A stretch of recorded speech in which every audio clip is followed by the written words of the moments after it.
साँच्चै यो नेपालमा अहिले भइरहेछ चाहिँ के भइरहेछ यो आन्दोलन खास जेनजीको आन्दोलन खास के को लागि जेनजीको माग के हो भन्दा मैले बुझे अनुसार है जेनजीको माग के हो भन्दा नयाँ मिल्नु पर्छ नयाँ मिलेर देश बनाउनु पर्छ पुराना पार्टीहरूलाई अथवा पुराना नेताहरूलाई सबैलाई विस्थापित गर्नुपर्छ तिनीहरूलाई देश चलाउन दिनु हुँदैन र नयाँले देश चलाउनु पर्छ भन्ने उनीहरूको माग हो र उनीहरूको चाहना इच्छा चाहना सबै त्यही हो तर भइरहेछ के सबै उल्टा भइरहेछ यहाँ मैले न्युजमा सुन्दैछु हरेक मान्छेले एउटा पार्टी खोल्दैछ सुमना श्रेष्ठको छुट्टै पार्टी त्यसपछि सागर ढकालको छुट्टै पार्टी अब हर्क साम्पाङको छुट्टै पार्टी भइहाल्यो मिराज ढुङ्गानाको छुट्टै पार्टी अनि जब सबैले आफ्नै आफ्नै पार्टी खोल्ने आफै चुनावमा लड्ने हो भने यो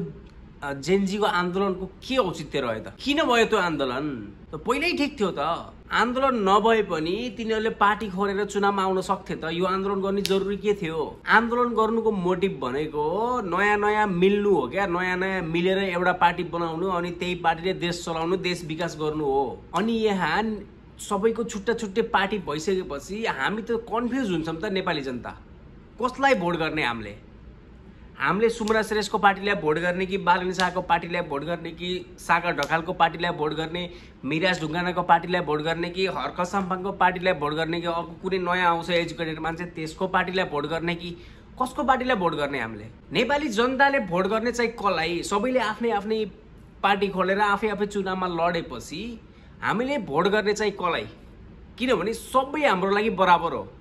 एकजना मान्छेले एउटा मात्रै भोट गर्न पाउँछ अनि भोट गर्ने हामीले कसलाई टोटल्ली कन्फ्युजिङ अनि यो मान्छे बाँड्ने काम मात्रै भयो क्या टोटल्ली कन्फ्युजिङ भयो हामीले सपोर्ट गर्ने चाहिँ कसलाई यसै पनि तपाईहरूले सबै कुरा थाहा छ कि नयाँ पार्टी खोलेर तपाईहरूले आफ्नै क्षेत्रमा चुनाव लड्नुभयो भने मान्छे बाँडिन्छन् भनेर तपाईँलाई थाहै छ तपाईँहरू हामीभन्दा एजुकेटेड मान्छे हुनुहुन्छ सबैतिर बुझेको मान्छे हुनुहुन्छ के कसरी अगाडि बढ्नुपर्छ भनेर तपाईँहरूलाई थाहा होला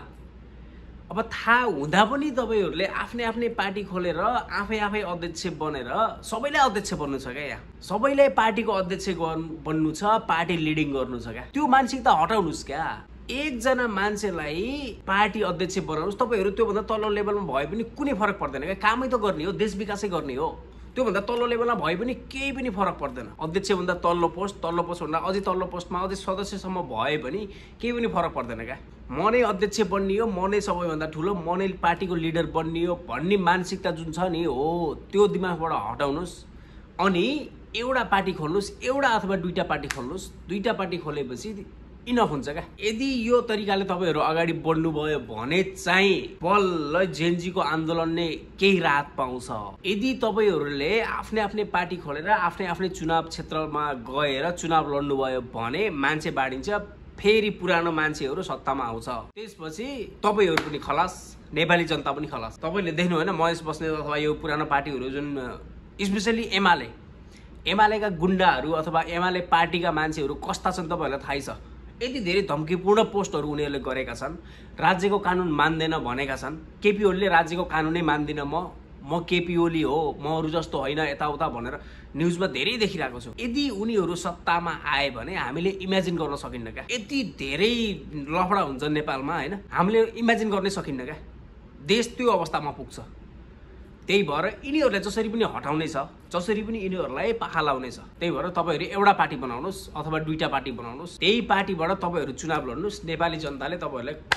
100% जिताउँछ 100% जिताउँछ क्या तपाईँहरूलाई सत्तामा पुर्याउँछ मन्त्री प्रधानमन्त्रीदेखि हरेक कुरामा तपाईँहरूको पार्टीको मान्छे हुन्छ क्या